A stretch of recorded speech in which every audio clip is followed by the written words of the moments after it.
All right, welcome back to another episode of Golf Subpar with Colt, Knost, and Drew Stoltz. And before we get going, we are back again talking Fanatics Sportsbook and Fan Cash.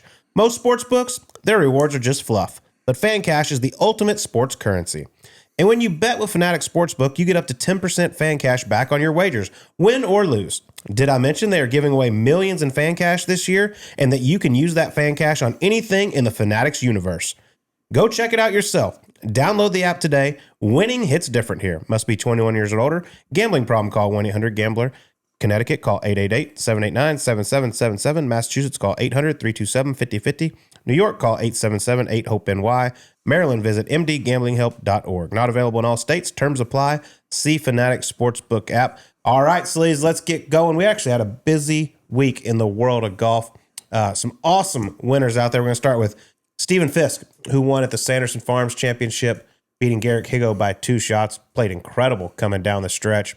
But a guy that was 135th in the FedEx Cup now moves to 65th. 2-year exemption, PGA Championship, the Players.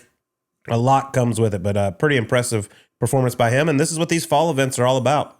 Yeah, I mean, coming off the Ryder Cup, a lot of the big names aren't there. Rasmus showed up down there. T3. God bless him. Nice playing. By the way, going to Japan this week too, so he's logging some miles. But I mean, the golf world is just not getting a lot of attention right now. But on the flip side of that, like the stories that are actually taking place in terms of how they change people's lives and careers are like, bigger than anything we got in signature events. Like if Scotty wins his 6th event or his 7th event of the year, like what does it really change? Mm-hmm. You don't need the money, doesn't do anything for him. We already know he's the best player in the world. He's already going to be on tour until he wants to stop playing golf. These are like guys 135 grinded to get there, rookie year. It's like keep a job at this point. And now the fact that he wins, 2-year exemption, all the stuff, can take a breath of fresh air for the first time. Also, like you mentioned, the way he closed that out, like birding 4 of the last 6 with everything on the line. I don't know what he needed to finish to just get inside the top 100, but to go ahead and pick off that first win, like these things matter a lot, and they're not going to get the attention. Football's back, but still some really cool stories. Got his attention, and it changed his career path, no doubt.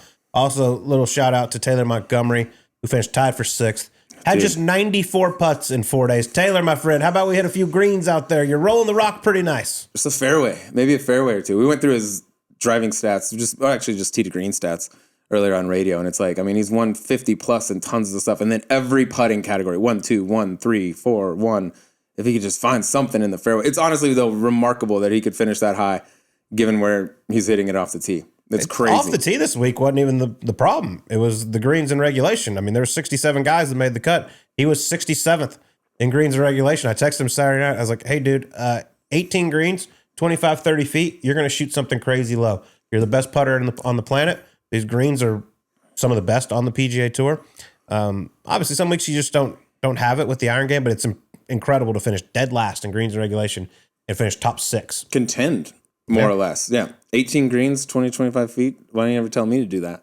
You don't putt it like he does. Could have used that little piece of. I don't have to if I'm hitting it 25 feet. It's true. Every hole, but yeah, big week. He, by the way, finished 73rd in the Korn Ferry Tour ranking, so he's got that. But now he goes in the fall and hopefully can make a move. Was he 129? 129. I believe, moved on FedEx up Cup? from like 148. He is not playing the Korn Ferry Tour Championship. Yeah, smart. So getting ready, he'll be in Utah. That top 10 will carry over. Good course for him out there, too. I don't think there's any trees. Come on, Taylor. Wide open. Hit some goddamn greens. Mm-hmm. All right, over on the PGA Tour Champions, very popular winner. How about it? Tommy Two Gloves Gainey picking up a win after Monday qualifying. His 4th successful Monday qualifier in his 5 attempts since turning 50. I think he's been 50 for like 6 weeks or so, 7 weeks. Yeah. Not very long. 50, and he's the youngest winner, obviously, but yeah, he's only been out there. It's been like 2 months since he's been 50. But moved up to 37th in Charles Schwab Cup, and his plan, we had him on our radio show earlier today, I'm going to Monday qualify until I get exempt status out there. And Q School has gone away now for the PGA Tour Champions, which is tragic. Unbelievable. In my opinion. So Monday qualifying was really the only way to get out there, and he goes and picks up a win, which is just awesome, man. So pumped for him. Great character, very popular guy in the game, but a guy that's going to be a force out there on the PGA Tour Champions. He wants it, man. That's the thing. I think it's like there's a big aspect of like who wants it out there. That's why I can't believe they got rid of Q School. It's like those guys that have been waiting, they aren't fully exempt out there. I mean, we got buddies from around here. One of them's a major champion on Champions Tour. Came out of qualifying school. How about Stephen Alker? How's He's that done going? all right. Stevie Allen, Q school guys. Like these aren't guys that just get a card and hang out. Like they win on. I can't believe they got rid of that. But Tommy Gainey, dude, when you really sit back and like, what a gnarly story for him. Like didn't grow up at the country club. Wasn't looking at his swing on video. Didn't have any of the shit that the kids have nowadays, and just found a way to get really good at golf. Now he's won on the Korn Ferry Tour multiple times, PGA Tour and Champions Tour. There's not a ton of guys that have done that. He was one of the guys that made it through Q school way back in the day, and that was one of those great characters that went from. I can't even remember what he did for a living, but it wasn't the most glamorous job in the world. Something with like not air conditioners, air heating systems or something like that. Sure. Yeah. But I was saying, he went and he was on the freaking PGA Tour. That's what was so cool about Q School when it was 20, 25 cards back in the day. I missed that. I hate now that they're taking away PGA Tour Champions Q School, which was just right down the road here at TPC Scottsdale, the Champions course. It was a hard 5. I mean, it was dramatic coming down the stretch. Yeah. Some crazy shit would always happen, but congrats to Tommy Gainey, man. We're very, very happy for you. How about Tommy Gainey Big Break version? Yeah. Remember that? I mean, we're going way back when the Big Break was incredible back in the day. They had some characters. That'd be a good show to reboot right about now. You know? Would you go on it? I think my big break. I'm not looking for a big break anymore, but I'd help with the show. Okay. It'd be fun. All right. Let's get into some other stuff non-golf related before we get zoned in. There was a lot of football going on this past weekend. Did you watch any? Dude, I caught the bug that everybody else has had when I got back from the Ryder Cup. Hard to believe. Traveling nonstop since April. I got sick. I'm surprised it took this long. But I was on the couch Saturday and Sunday. I never left my house except to go for a walk.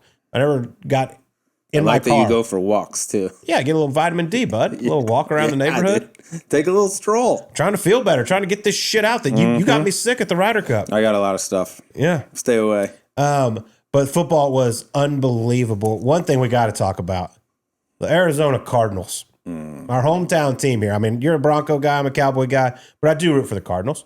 It's our team here in Arizona. What a disaster that was. 21-3. Looked like they were just cruising. No problem other than it looked like Kyler Murray might have been getting evaluated for a concussion after a snap hit him in the head. I have no idea what happened. It was the messiest game of all, but they still should have just cakewalked. Well, I'll let you because he's a TCU Horned Frog, so I'll let you do the honors. Had a big game in that stadium against the Michigan Wolverines. Had a run about that length, by the way, except the only difference is he held onto the ball back then until he crossed the goal. That was unbelievable. There was some stat that went up, like when he was running that ball, like the live bet, if you looked at the probability stuff, they were 99.9% chance to win that game. I don't know how this keeps happening, dude. Normally it's college kids. It's like they get too fired up. They're already thinking about their celebration and they drop the ball. But like you see it once and I feel like every coach goes in there and is like, if you ever do this, like you're done. And at the pro level, you don't see it much. When I first thought, I was like, oh my God, that's close. But I thought he had crossed it. Then they go down the line. He didn't. And then, by the way, they could have won it 4 other times after that. But all the shit went wrong. I mean, the pick. When Cam Ward threw the interception. Cam Ward threw that then they got up, tried to run with it, fumbled it. 2 Cardinals could have just laid down on the ball and it would have been nothing. They tried to pick it, kick it in the end zone. Titans recover it. I mean, it's just everything that could go wrong. It's one of the worst losses I think I could ever. Thank God I didn't bet on that. That would have been a tough one. God bless you if you're in the survivor pool and had the Arizona Cardinals. Well, I'll break it down for you. One of the casinos up in Vegas runs a big survivor pool. $1,000 entry. They get a bunch of interest. I mean, the payout's huge.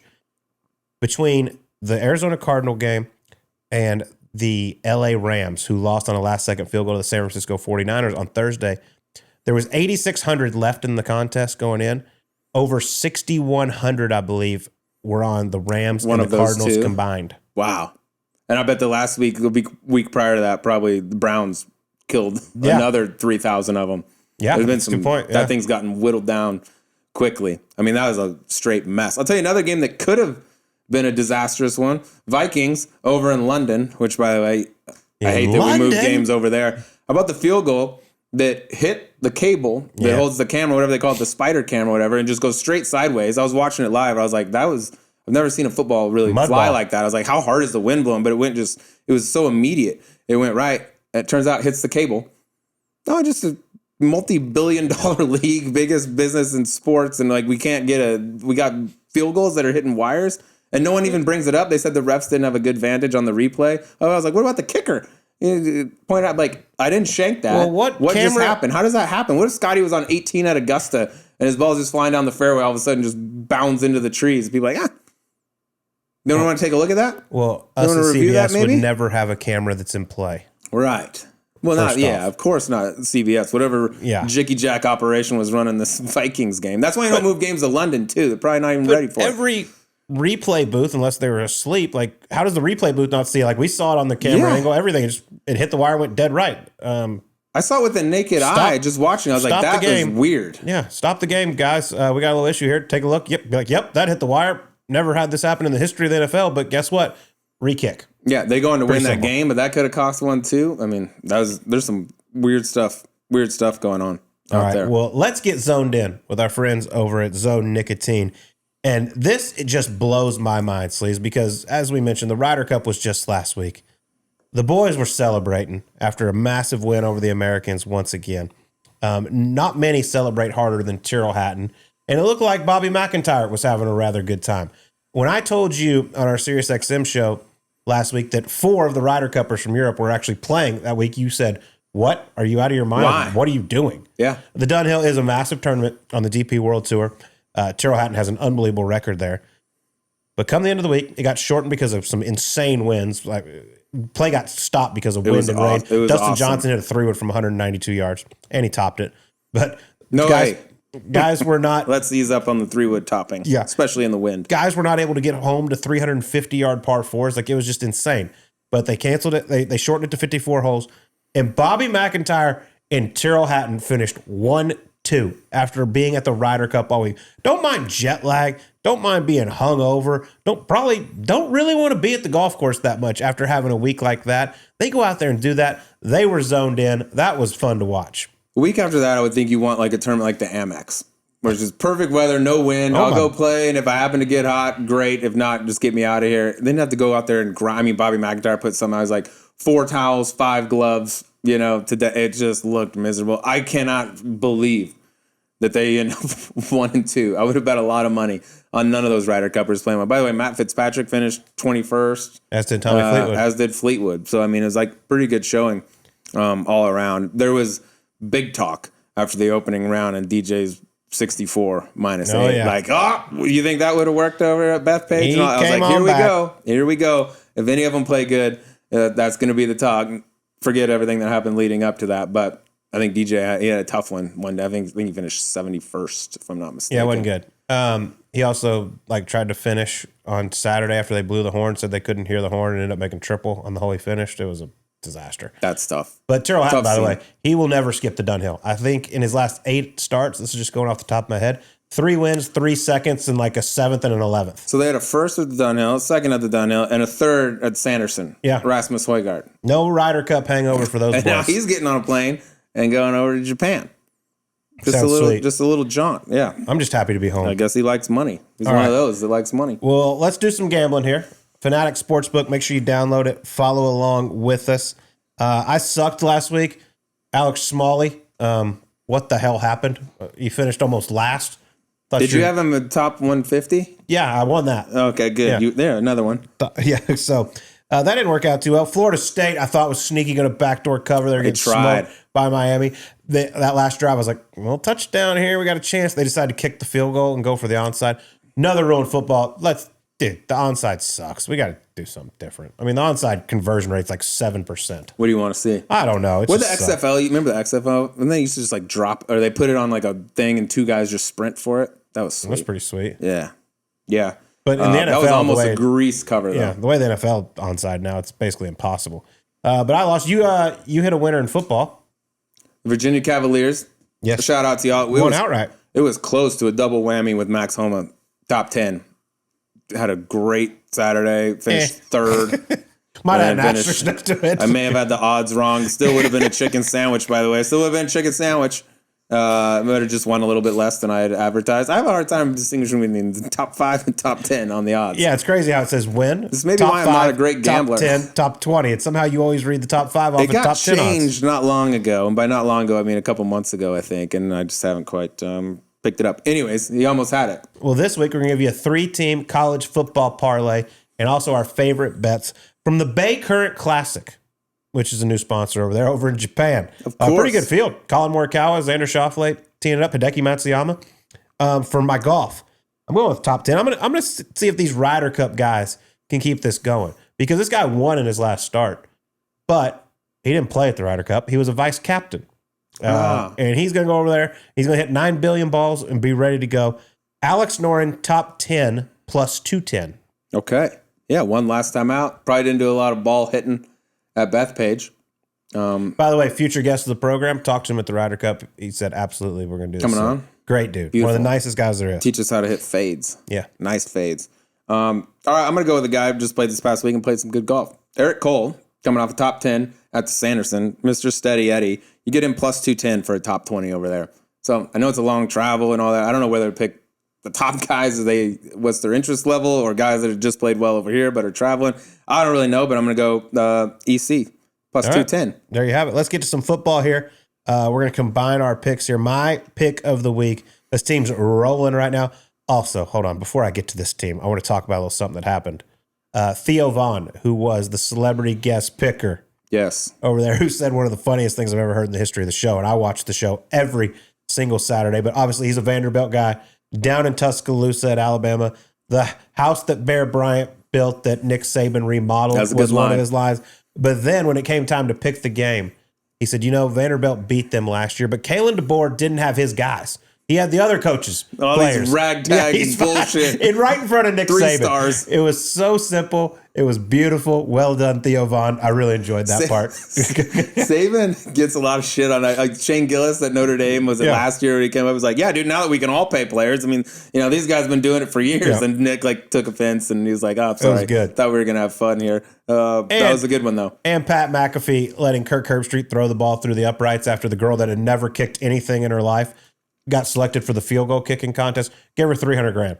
$300K for Kirky boy to fire it through, which didn't clear by much. No, but it looked nice. Kirk. In the sport code, all gussied up. That's tough environment. All right, so speaking of that, I'm going to stay with Bama because they are hot right now. Beat Georgia, beat Vanderbilt. They're going to Missouri. Tough place to play. Missouri's a good football team, but Bama's favored by 3. So roll Tide. Roll Tide. All right, that's your pick of the week. I'm going with a juggernaut. I'm going to keep riding these boys for a while. They had a week off after a huge win over in at the whiteout game at Penn State, which, by the way, maybe doesn't look as good. I mean, they just got boat raced. By the way, Jerry Neuheisel, congratulations. You're about to be the most highly sought after coach in football. And what he did, that was unbelievable, dude. How bad UCLA went to how good they looked in 1 week. And no one will ever question who your dad is. No. How about the flow? I mean, have you ever in your life? Yeah. In your life. The cameras on Rick in the studio for CBS was fantastic. He had the UCLA tie on, all that stuff. That was cool game. But I kept waiting for them to blow it and Penn State to win a greasy win. Penn State, you stink. That hurt me. But this team back at home with a big game against Indiana, who's beating some people, whose coach likes to talk. A lot of noise. But I think Oregon might be the best team in the country. I'm going to take them -8 at home against Indiana. All right, so we got Oregon and Bama, 2 favorites. And what's our third game? I'm going to let you pick here. I've circled 2. Oh, God. And you tell me which one you like, okay? We got the University of Tennessee -12.5 at home against Arkansas, okay? Coming off a pounding. Notre Dame absolutely shelled them recently. Or our local team, Arizona State Sun Devils, getting 5 and a hook at Utah. Let's keep it local. Okay. Come on, Coach Dillingham. Check. Get them fired up. Get ready to go. We're going with the Sun Devils. +5.5. Off a bye week 2. Up in Utah. Okay. Just getting rolling. All right. Arizona State, Bama, Oregon.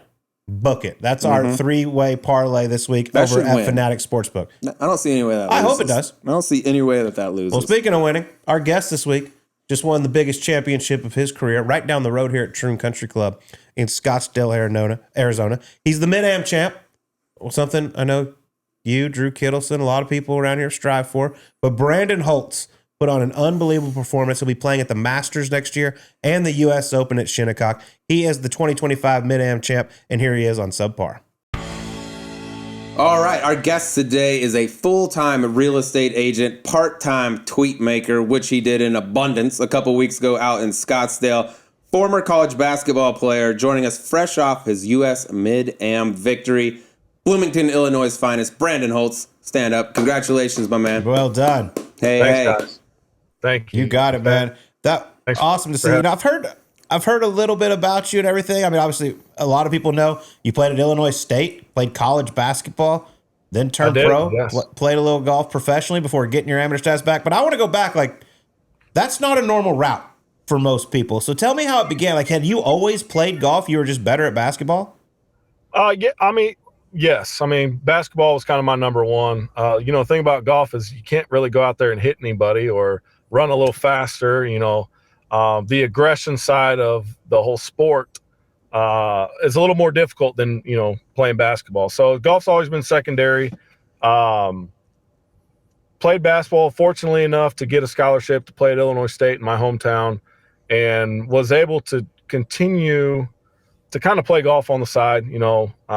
At that time we joined, we were members at a little 9-hole course in town, Lakeside Country Club. And, if I had a little bit of time, I'd call my dad, call my buddies, hey, let's go get a couple holes in, maybe a quick 9.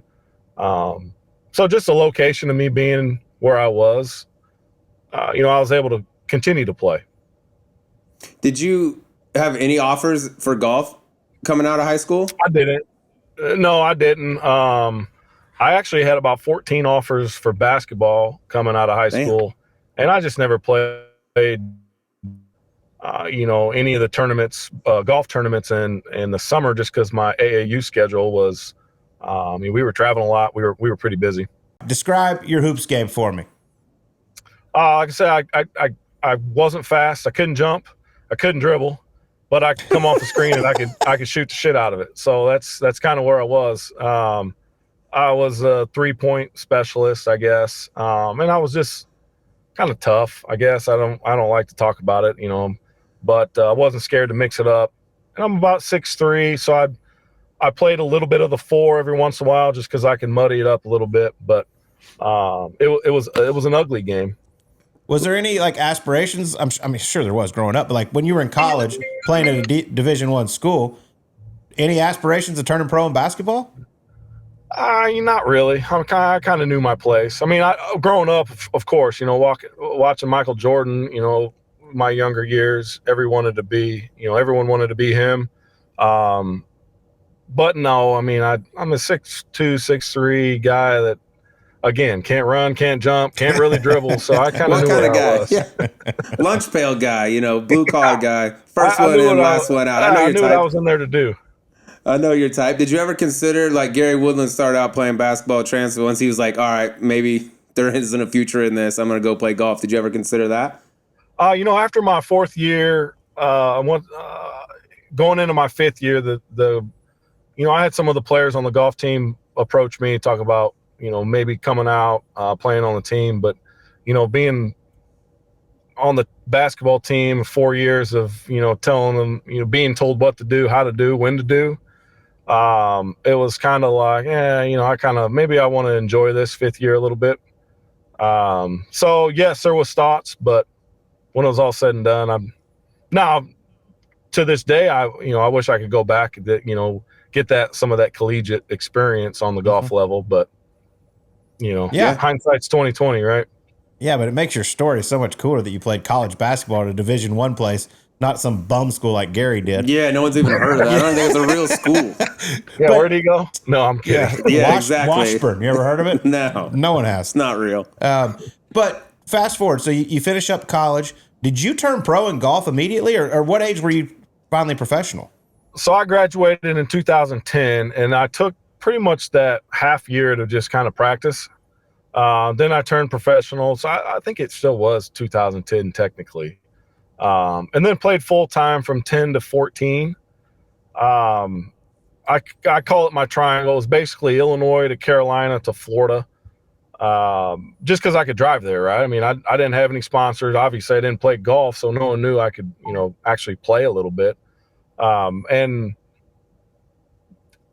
that was it. I mean, really, 10 to 14, I played as many events as I could. I worked as well, find a country club just like a lot of these guys do, and, play when you can, but make some money to live. Yeah. And that's kind of the story. I kept my professional card when I was done after 14 to play in a couple state opens, but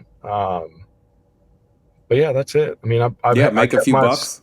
Yeah, I kept my professional card just to play in the state opens, and then I got to a point where I, got married, had a couple kids, and just wasn't playing enough to justify keeping it. I had one event a year almost up until like 21, and then I was like, this isn't fun. I got my amateur status back. I applied in 23, got it back last year. And honestly, I've said this before, I got my amateur status back so I could play in the city events with all my buddies. Yeah, absolutely. When they're playing all these events, I got nobody to play with. And then, talk a little trash and have a little more fun, and then obviously knew at some point I was going to get back to some kind of competition, and here we are. Well, those city events will be good prep for the Masters and the U.S. Open, dude. It'll feel like you'll be ready. You won't even be shocked by the atmosphere exactly. at all. Grab a case or a 6-pack of beer at the turn, and let's go play the back nine, right? Yeah, it's the same shit. What mini tours were you playing? We said you were in Carolina. Were you playing like E-Tour, Sunshine Tour, that type of stuff? And did you have success? I wouldn't. Success is no. Success, no. I paid a lot of money to play. One thing I pride myself on the mini tour route is I never won an event, but I only missed one cut. So the game was always just kind of consistent, just never could go that low. But I played on the Peach State Tour out of Atlanta mainly, and then bounced around the Hooters NGA Tour, a couple events there, and the West Florida Golf Tour when I was kind of living down there in the winters. What was the largest check you made as a professional? I got second in the Illinois Open 2 times, and I believe the largest one was $14,000. Okay, it's a good check on the jigs. Oh, it's a great check, except I was still in the negative, right? Yeah, but that's pretty much how it works on those tours. You brought up 100%. getting your amateur status back, and I feel like there's some talk of that every year at the Mid-Am, but this year there was a lot of it. And I mean, when you look at it, 16 guys left, 14 of them were former professionals. What's your kind of response to all this? Because there's some people, and I think it's ridiculous, like, hey, once you turn professional, you're professional forever. But you, like you said, you still want to compete occasionally. What do you say to those people that say these professionals shouldn't be playing in these amateur events? Former professionals. Again, like you said, I'll speak for myself. I'm not going to speak for everybody. And what I say is probably not what everyone's going to like. But the U.S. Mid-Am was basically built for this, in my opinion, right? I mean, you got to be over 25. Everyone's working. Well, I wouldn't say everyone. Who knows what people's situation is? But I'm a working man. I got a couple kids, got a wife. Like, for me, what as far as competition's concerned, what else am I going to play in? My Bloomington Normal City event, a town of 160,000 people. Like, that's fun. Don't get me wrong, and it's great. But what else can I play in if we don't have the Mid-Am? And we're talking, if you really want to get into the logistics of it all, 2010 to 14, played full time. Sure, if you want to call it full time, working, traveling on my own, doing everything on my own with a little bit of help from my dad. But we're losing money. And then I kept it just because I had flexibility in the job that I had to be able to go play, in hopes to, hey, babe, hey, wife, I'm going to go play this weekend and hopefully I can bring a little, a few bucks home. So, somebody else approached me about levels of professional play. I don't think I necessarily disagree with that, but I'm not going to speak on those guys. I wasn't ever there. So they might have a different perspective than me, but I think the U.S. Mid-Am was built for this, built for people over 25 with a full-time job, kids. And that's why the why the USGA puts in the duration, how long it takes you to get your car back. The better your career was, the more stuff you did, the longer it takes for you to get your amateur status back. And I just think when people bring that up, it's like, there's a period of time that goes by where what you did 10 years ago as your job is not matter anymore. There's a point where it's irrelevant almost. And I'm not saying first year out after playing pro, you should be able to go play amateur events. But like you said, when you start working, you got kids and you're playing once a week or whatever. It's like, yeah, dude, 9 years ago, I played a lot of golf, but a lot's happened since then.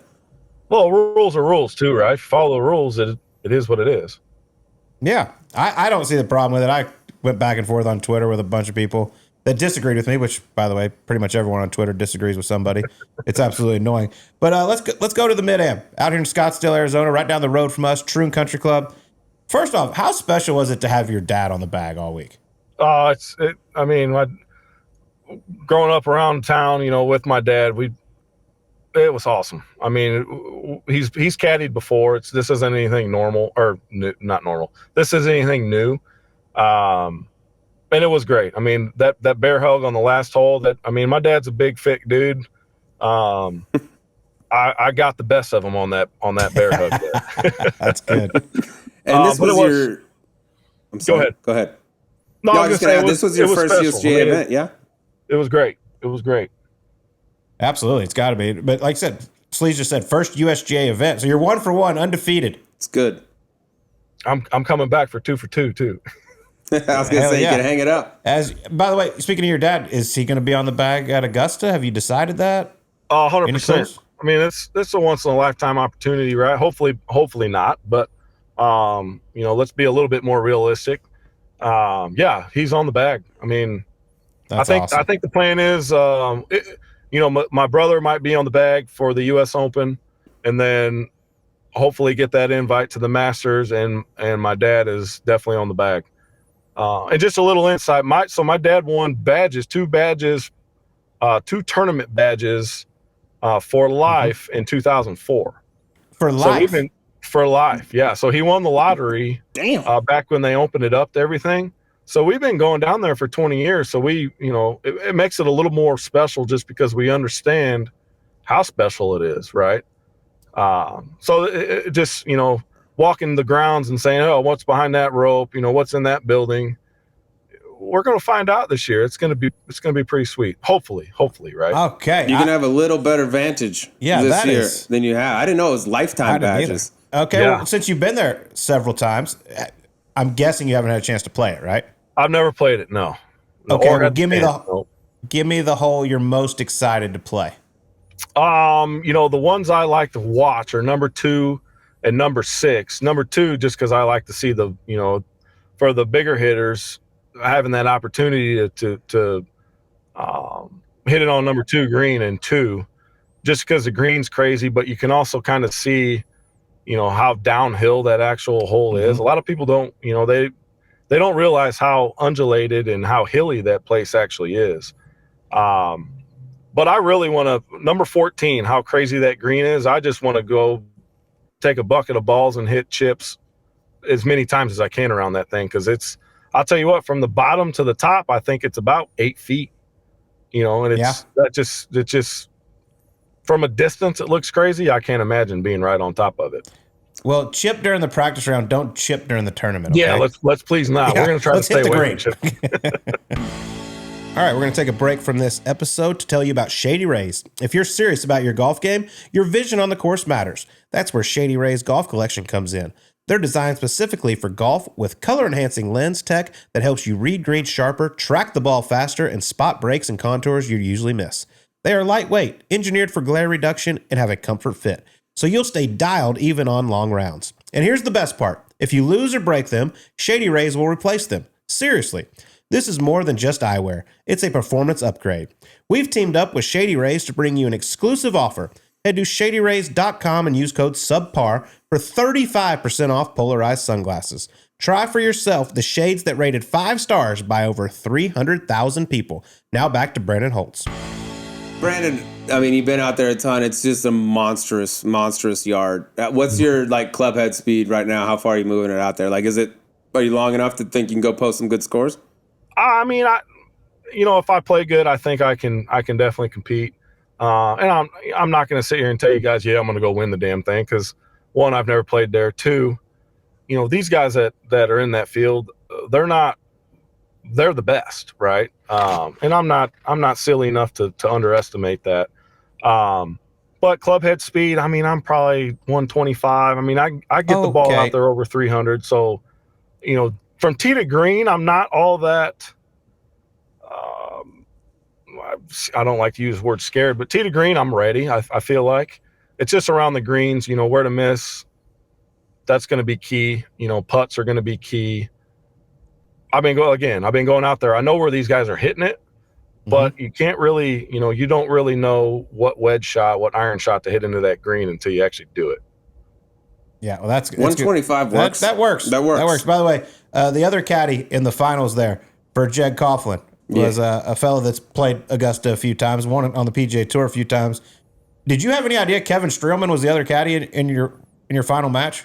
I did not know until the night before. And then, Streelman's an Illinois guy. So, we consciously always have seen where the Illinois guys are doing. We've watched, Streelman do all these things. And actually I think it was my second year out there at Augusta when we were watching, my cousin and I somehow got into some conversation with Streelman's dad, maybe, on the 6th tee. And it was just kind of cool from there. So ever since then, finding out he's an Illinois guy, I went to, it just made it a little bit more special to kind of follow him. And then when I found out he was on the bag, we got to chit-chatting a little bit. And then after it was all said and done, we got to talking, exchange numbers. So I'm going to pick his brain here once everything kind of settles down in the next couple of weeks, for sure. That's awesome. He also said the tee shot you hit to close it out to 8 feet was one of the best shots he's ever seen. That's cool. That's a cool thing to hear from a guy that's seen some shots. I mean, you drove it to 8 feet, right? Yeah, I mean, and that's a pretty cool compliment. That's awesome. But honestly, I don't remember hitting that shot, and I don't remember hitting the putt. I mean, I think I just blacked out. I knew I was ready for that shot, especially in the morning. I hit 3-wood just in the front, and I didn't hit it great, but I knew it wasn't 3-wood. I needed to hit driver. So yeah, I mean, I remember the ball taking off. I don't remember really hitting it. But yeah, that was special. That's so cool. And you closed it out right there. You win the U.S. Mid-Am. But one last thing about Streelman, which I found was funny because he just called me before we headed over here. And I was like, how did you end up caddying? And he's like, dude, I've known Jed Coughlin for a long time. Kevin was just coming off knee surgery, by the way. Hadn't really been doing a lot. Told Jeg, he's like, hey, if you make match play, I'll caddy for you. And he goes, next thing you know, I'm caddying 36 a day right out of knee surgery and have to go all the way to the finals. Well, my dad was pretty happy with it because we get we're on the range, and my dad found out that Kevin had a push cart, and that was literally probably the only match that we had somebody else caddy that had a push cart. So my dad was feeling pretty good. He's like, oh, finally, I got somebody who's smart enough to just push the bag, right? Yeah, and it's not exactly cold here. Yeah, my dad's 65, he needed that push cart. That was a lot of golf in a little bit of time. That's a lot of golf. The 36-hole day, especially out on that golf course in the desert, is tough. So now you got Kevin Streelman. You can pick his brain as you go into these major championships next year. Any other guys on tour right now that you're buddies with, or maybe you came up with played the mini tours with, that you can maybe reach out to and get some advice and all that? Potentially. I played with Tony Finau a little bit on the National Golf or the National Pro Tour. It's not even a thing anymore. Yeah. I think they stole all our money anyways, but they did. I was on that thing too. Were you? Yeah, exactly. Oh yeah, exactly. Hell of a tour.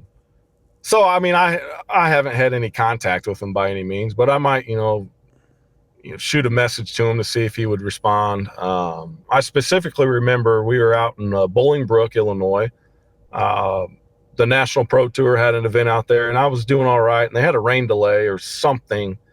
And my wife and I actually had lunch with Tony's dad and some of his family. Gipper was out there. Mm-hmm. So it'd be kind of cool to reconnect that, maybe see if he remembers. Probably not. Why the hell would he remember me, right? But I mean, that would be cool. But other than that, Patton Kazire was another guy. He played on a couple of the Peach State Tour events. I think he's from somewhere around Atlanta, or I don't know. But those are some of the names. That's awesome.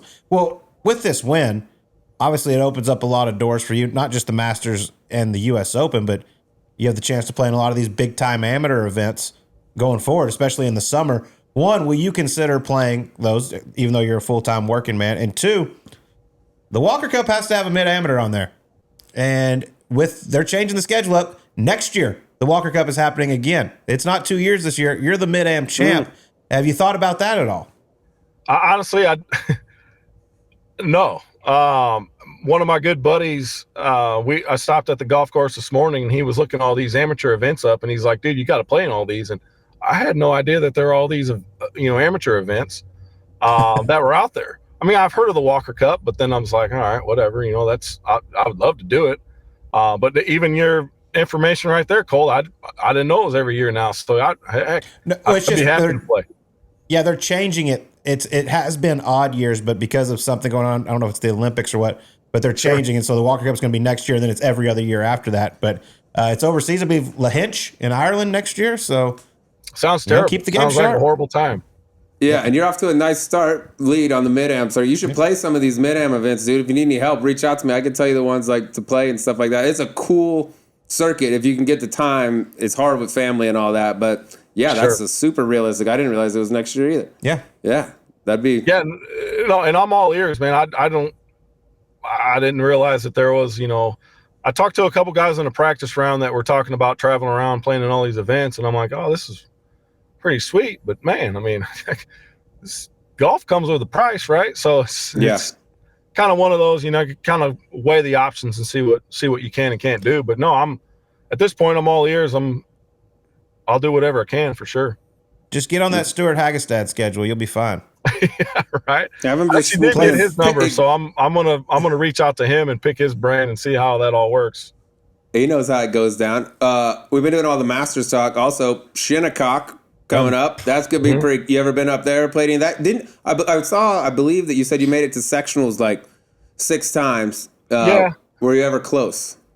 Yeah, I made it to sectionals. I mean, I had kind of a honey spot in Springfield, Illinois, that it just fit my eye. So I made it out there a couple times. When I was down in Florida, I made it out, but I could never crack it. I mean, just wasn't good enough. Didn't play. You get in those deals, especially when you get to sectionals, 36 holes of you got to play your best golf, right? Somebody's going to. So I never cracked it, but I've never been out to Shinnecock. No.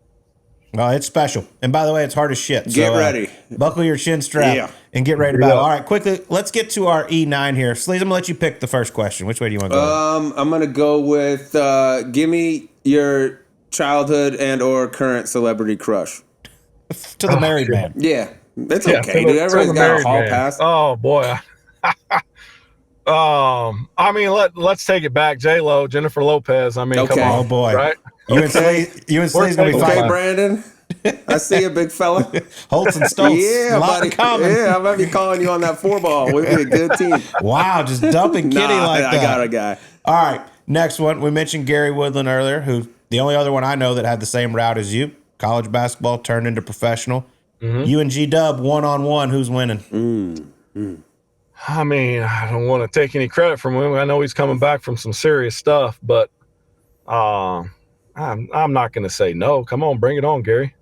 Hey, one of them played D1 ball. Yeah, exactly. And one of them got a couple inches on the other one too. Yeah, Gary's a scrub. That would be actually awesome to watch. And by the way, you can take shots at Gary. It's fine. We do it all the time. It's a safe space. Yeah, this is a safe space.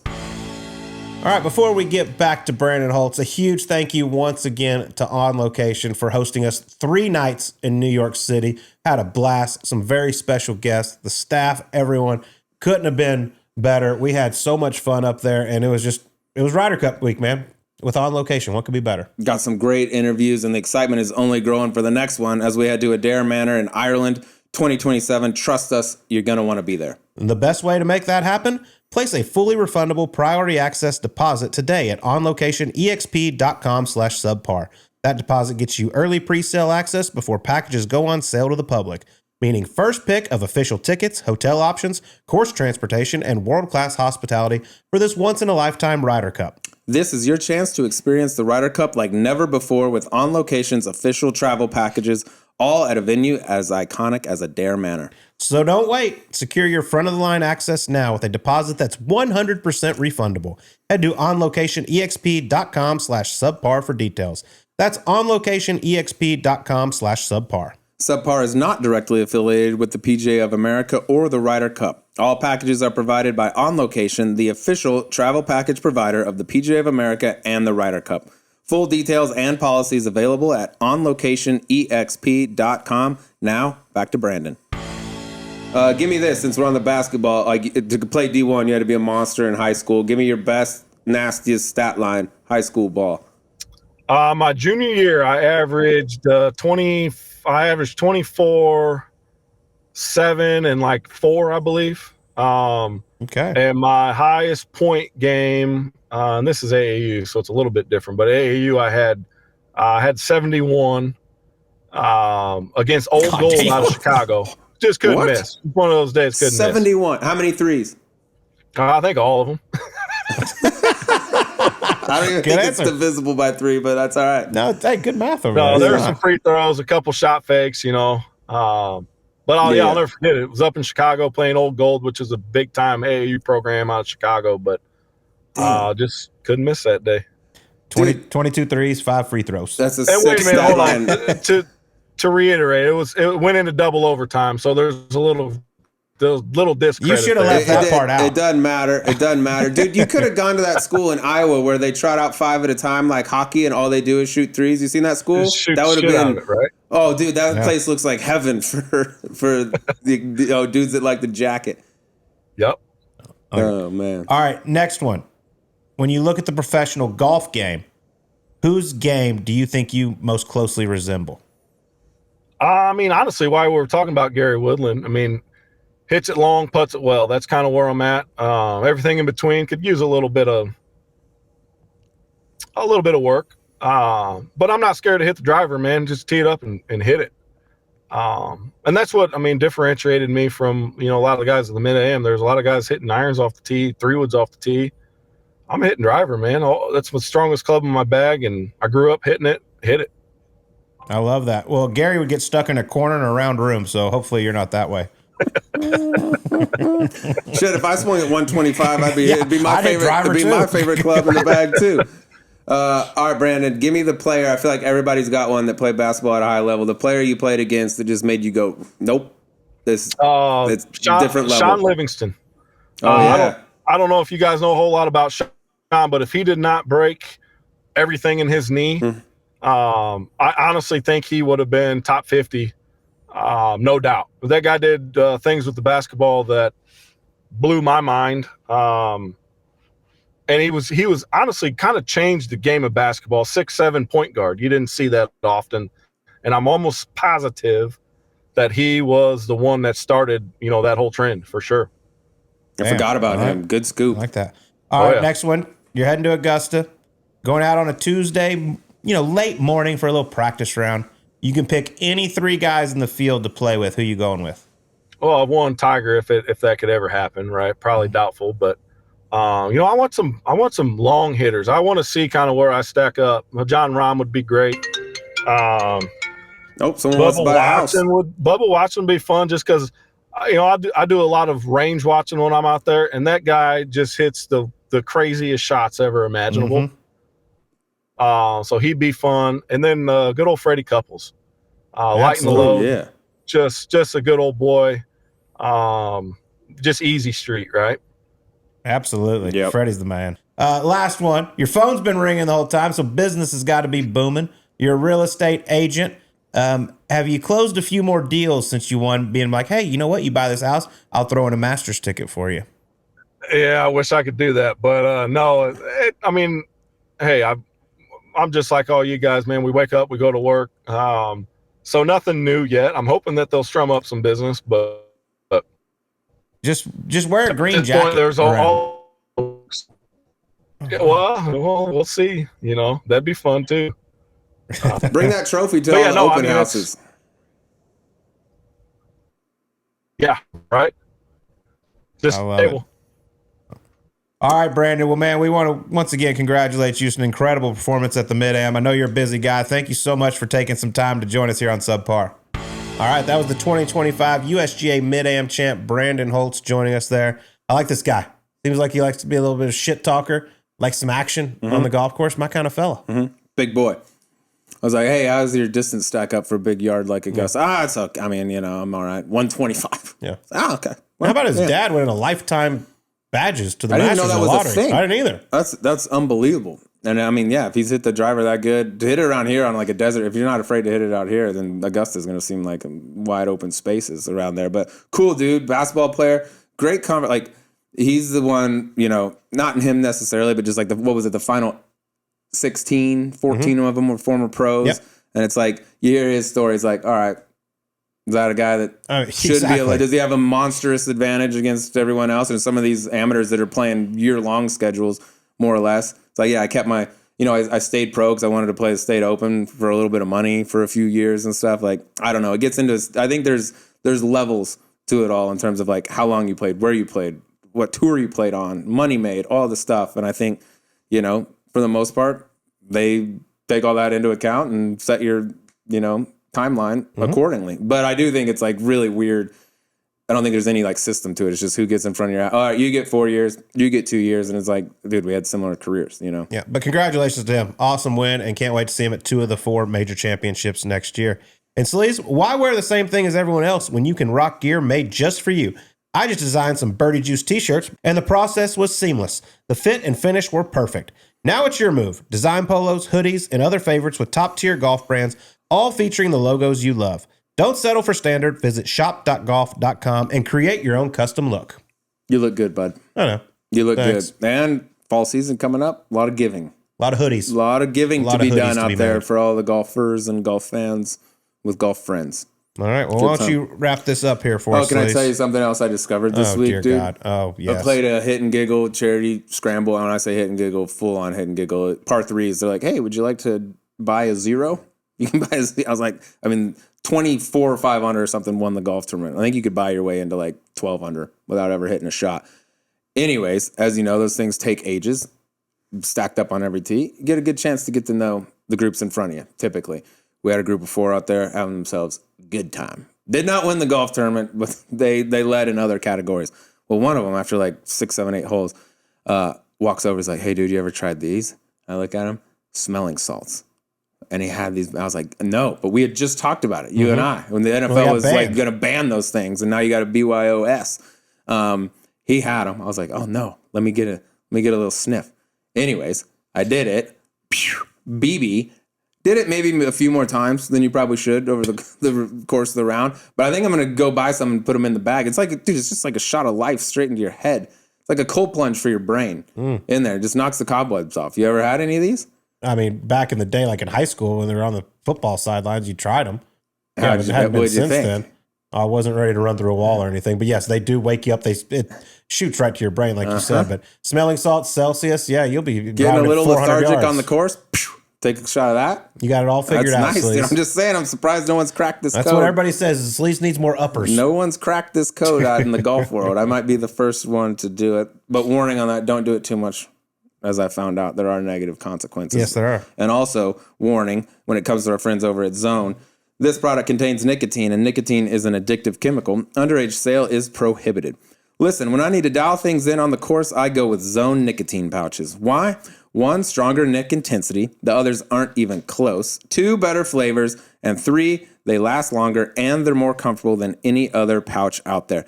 My go-to is the 9 milligram spearmint, but they make 7 flavors in both 6 and 9 milligrams.